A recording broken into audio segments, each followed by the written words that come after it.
Unique Brothers Success. Unique Brothers Success. Unique Brothers Family International. Success is our aim.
Enugu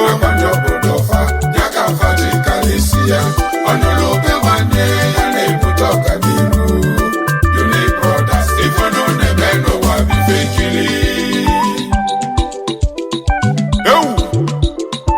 Akanetigba na ohofia.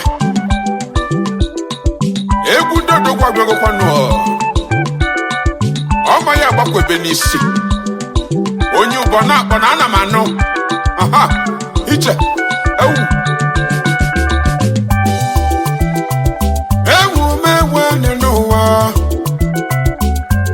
Egwu mabata ọgbọ. Abịago kwa n'ikosi abịa. Akanetigba na ohofia. Ịma na eji m okwu wee bịa n'ụwa. Asị n'ife ọma n'anya bụ nwanne. Olile n'ọchị kpa anya nkụ. Maka na dali ya akwada n'ụwa. Eije n'ụwa. Onye kwulokwu welusi. N'eze oyi kakwa ajọ nwanne. Maka na ife be ndị oyi na-emekọta enyi na n'ụwa. Ọ dịghị kafa bụ nwanne. Ọ bụ ya mere m ji ekwu okwu ha. Na-enwelu ndị a na-akpọ ndị Unique Brothers, ndị ọma dị n'ụwa. Fani nne na-eme ka ụmụnne. Ma ndị na-ese nne n'ụwa na-asị n'obodo dị iche iche. Mma n'afọ bụ ezinụlọ. Maka gịnị ọ na-eme ka nwanne Enugu? Enwere ofufe eji malụfa. Ebe ọ bụ na afa nọ n'elu ụwa. Inezi anya na afa na-agbanye sinima. Otu fasi eme omume. Otu fasi ekwu okwu. Onye ọbụla na manọ bụ ụfa.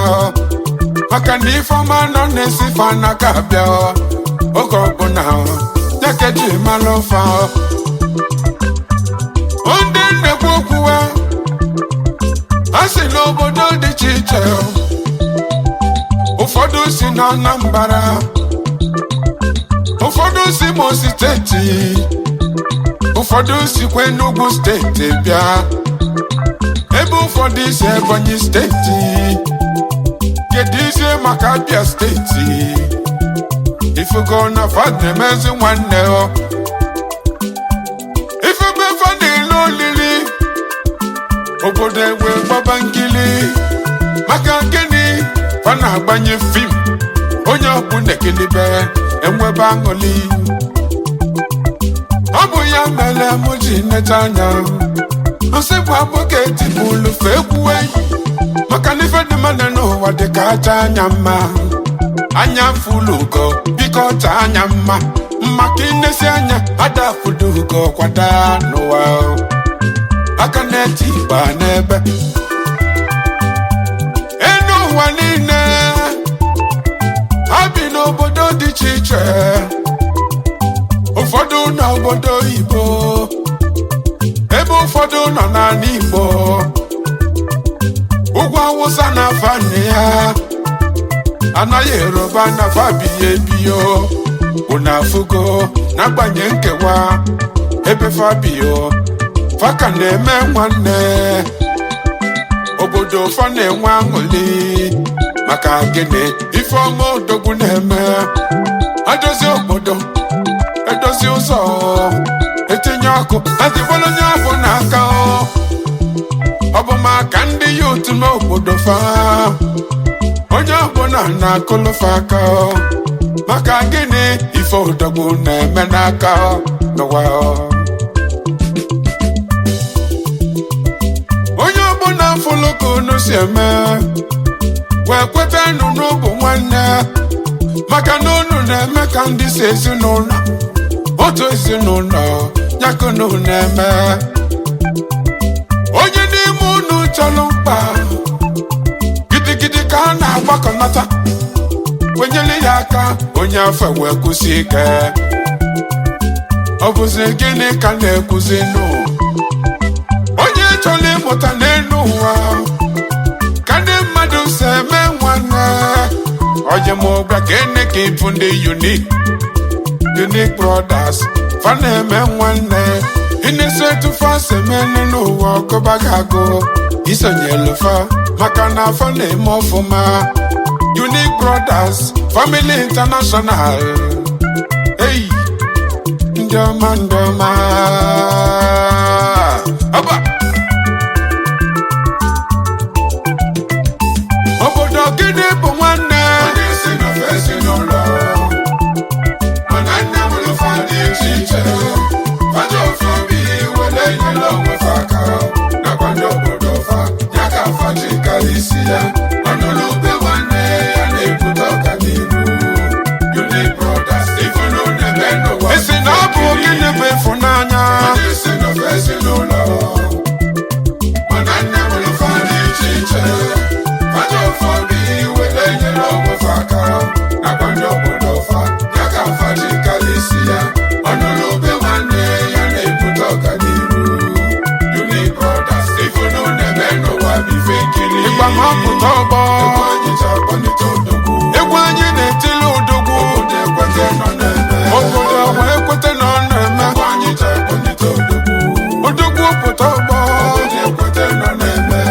obodo akụba aka maka nnukwu mmanwụ pụta obele mmanwụ achọrọ ebe ọ ga-anọ egwu ọ na-etili odogwu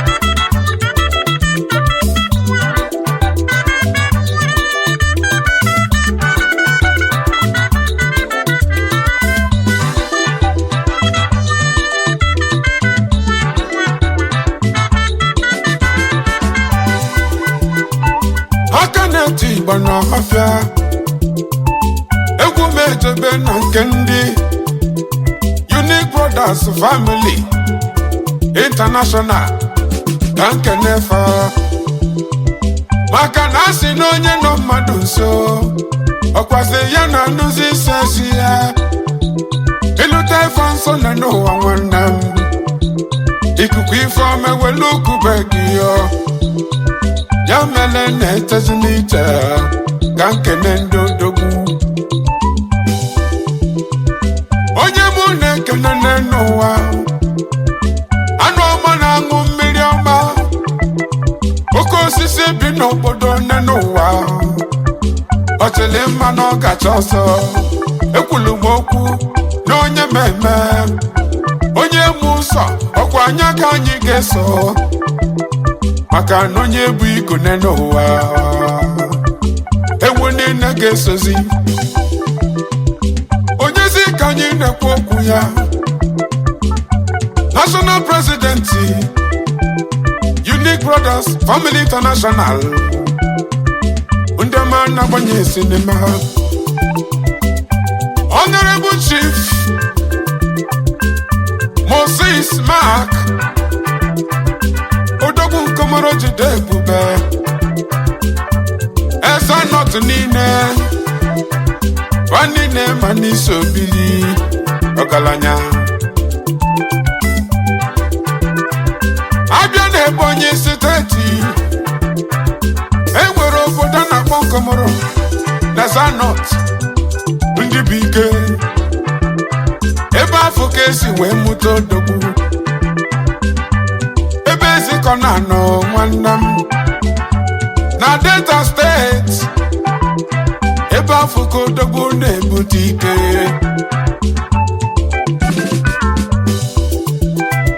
Honorable Moses Mark ọ bụ ya bụ CEO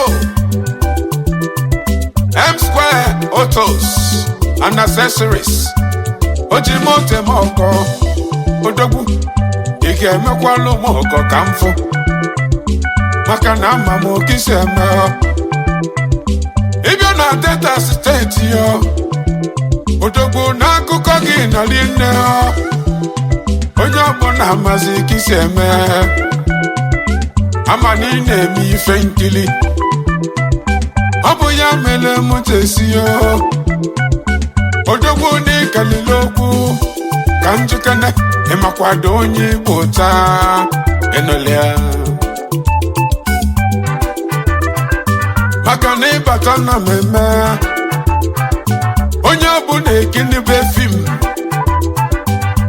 maka etu isi eme ife ọgaranya ọ bụ ya mere nje etu gị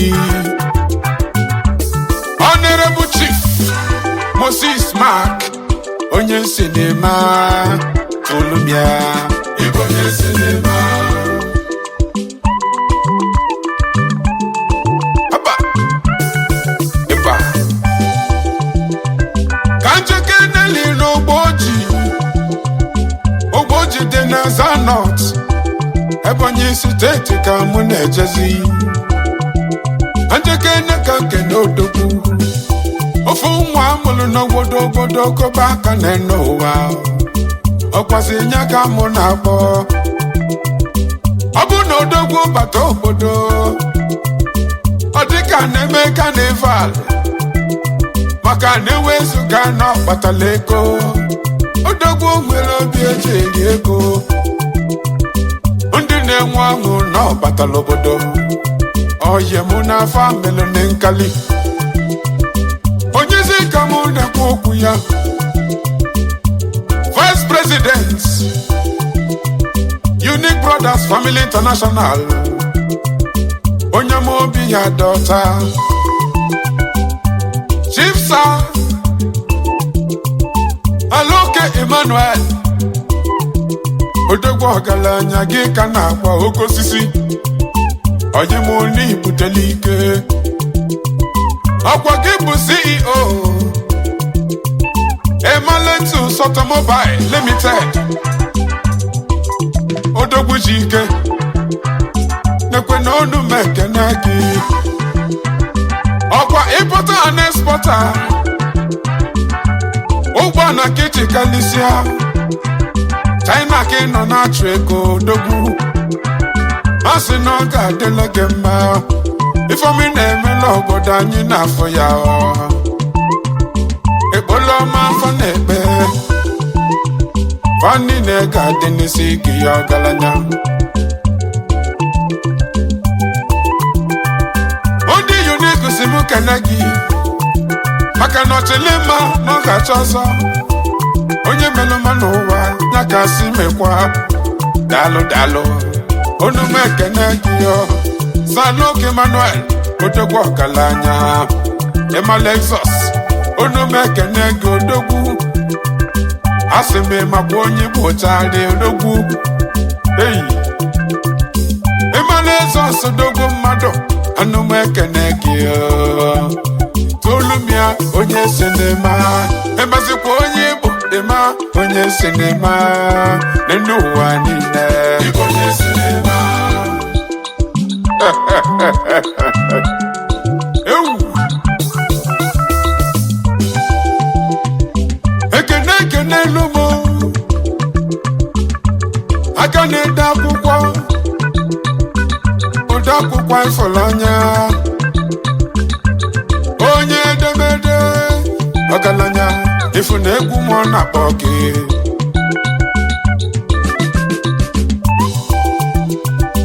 Ọ bụzi onye ka anyị na-akwụ. Chief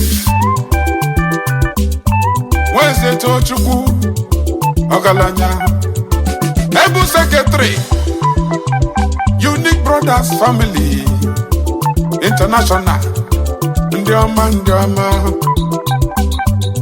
aka na-enye ife. Chief Weze Tochukwu aka na-enye ife odogwu nekwe n'ọnụ m ekene gị. Ọkwa gị bụ CEO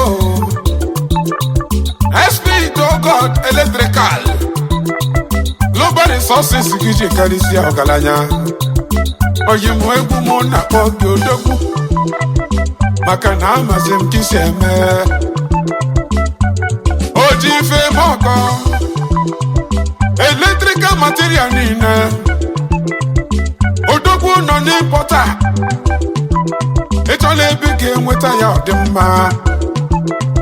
Jebe na God Electrical SP God Electrical onye wikiji mela ọnọdụ odogwu. Asị m gị jide gị jeje onye ife nkili ọ ga-adịrị gị mma.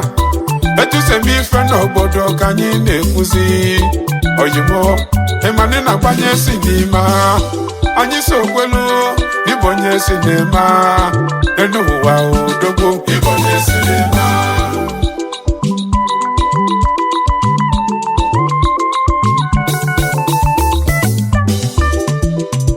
So Samuel controller egwu m abata n'obi gị ka nje kene gị ọgaranya maka na ama m oke isi eme. Ọkwa gị bụ PRO Unique Brothers Family International.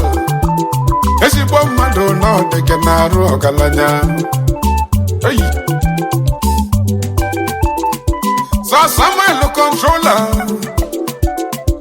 ya bụ CEO Controller Funds Automobile Enugu State Manisa Obili maka na ọ bụ Enugu ka isi eje ụwa. Oyi m ọ ga-adịle gị mma. Ana m anụ ka isi m ife wee kweta dịbụ onye ife nkili maka na ịbata ọgbọ n'ụwa obodo na-ekweta n'ịma na ife na-eme. Oyi m Onisa Obili Controller ịbụ onye si n'ime tolu m odogwu ịbụ onye si n'ime.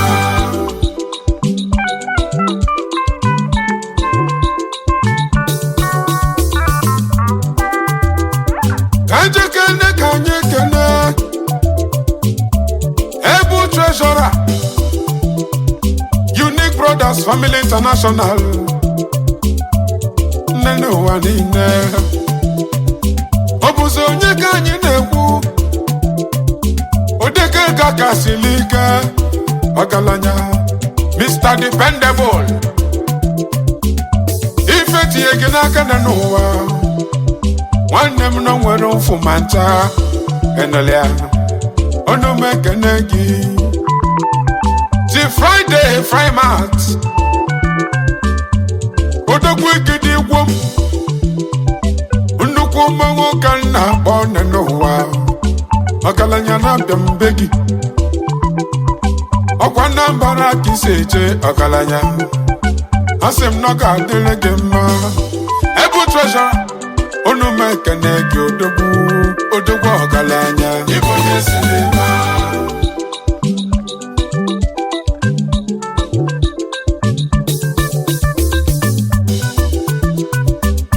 Senate Exchange odogwu egwu m abịakwa n'ọbe gị eyi odogwu ji kashi m ọkọ nekwe na ọnụ m keneki omena dollar omena pounds and euro oye monye kenu mu kamfunanya makana naira dago okwa gibu financial secretary Unique Brothers Family odogwo oti exchange moko osi na oga derege ma okwa ne wiki se jemba ogalanya nekwe no onu mekene gi odogwo na gbanye film oboda funa ya nenu wa okwa se gi kan na po onyo oyimo imani bu onyi fenkili ekwulomosi amamo kiseme odogwo ogalanya ibonye sinema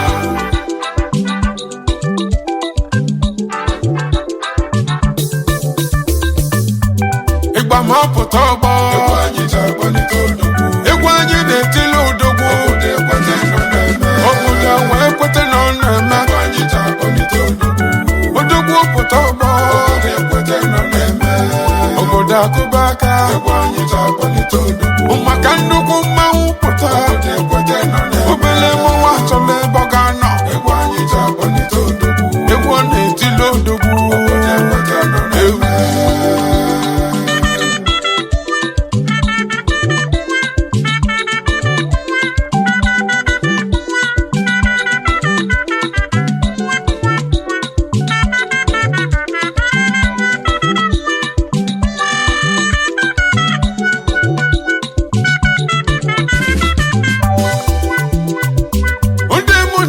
kankene undi bejibo member Unique Brothers Family International undi jemonu obu fakeja bamba ife ni na nememe mafanoria ya bife nwere isi unafugo obuzo onye kene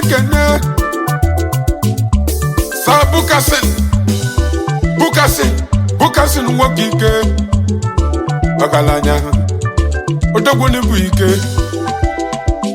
ọkwa gị bụ CEO The Bukasin Ipex Nigeria Limited odogwu jiche njem ọgọ oyime jiche nje kirikiri afụgo mebi na-eme mmemme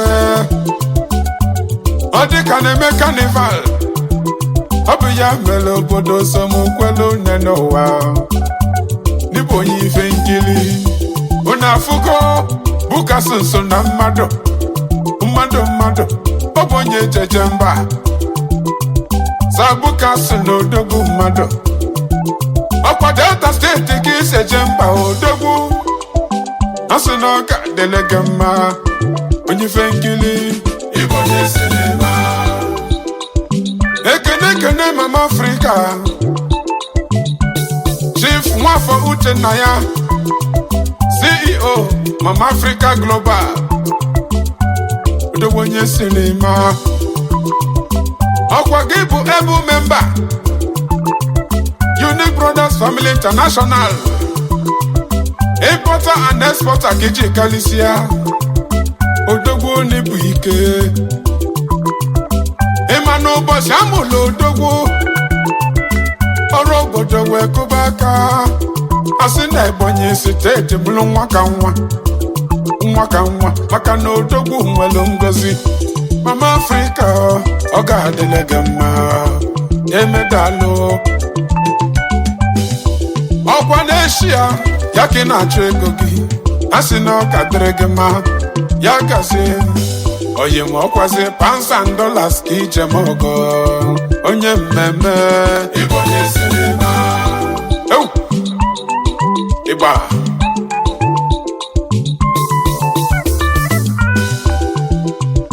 ambụli gbachebe Cameroon ajeka nke n'odogwu na Daula Cameroon ka m na-ejezi ka ajeka nke na St. Joshua Fashion Cameroon kisi wele bonodo Ago adere ke modogu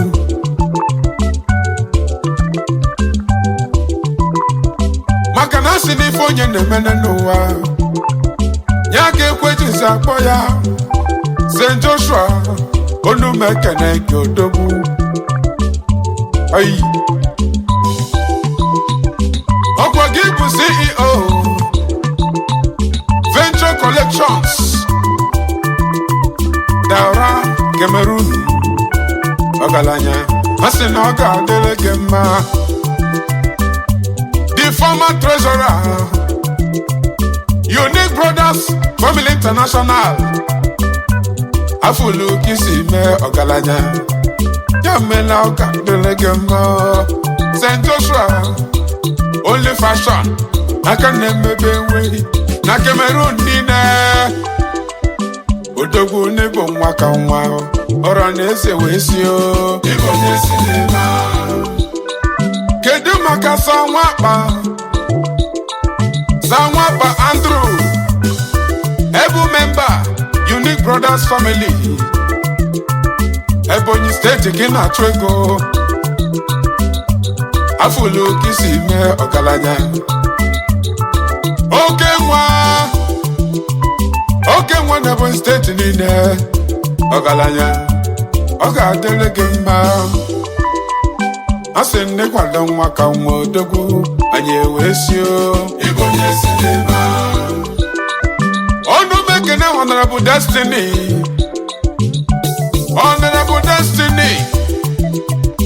Ezigbo member Unique Brothers Family Na Anambra masị n'iso bili Ogalanya Oyimo Oga adele gema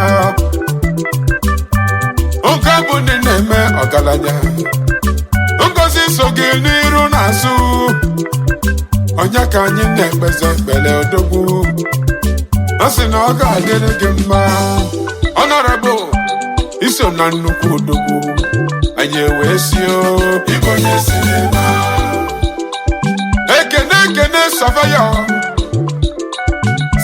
Chinasa Hey Odogwu onye ka mụ na-akpọzi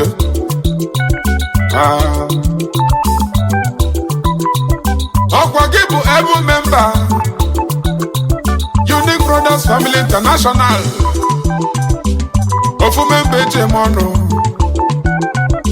Asị na ọ ga-adịle gị mma Ọkwa CEO Terranal Technologies Limited Imo State Godogwu Shejero Inolia Oke osisi Afọla nke ise mụ Ogalanya Anyị wee kweta na Igbo onye ife nkili Maka ndị na-agbanye sinima Obodo wee sio Igbo onye sinima Kedu maka Sir Nelson egwu mụ na-akpọghị Ogalanya ka mụ na-akpọzie Sir Nelson na ọ ga-adịle gị mma Ọkwa gị bụ member Unique Brothers Family International Asị mụ kenesie gị ike Maka na ife na-eme n'ụwa n'odola anya Ọkwa gị bụ CEO Neblis Enterprises Delta State Godogwu Sejo Enolia Ọ ga-adịrị gị mma Sir Nelson Oke mmadụ Odogwu ji ike Onye ife nkili Anụla akụkọ yi Anyị wee nyocha Wee chọpụta N'ịbụ onye ife nkili Obodo wee sio N'isulu ka eme N'elu ụwa Igbo nyesinema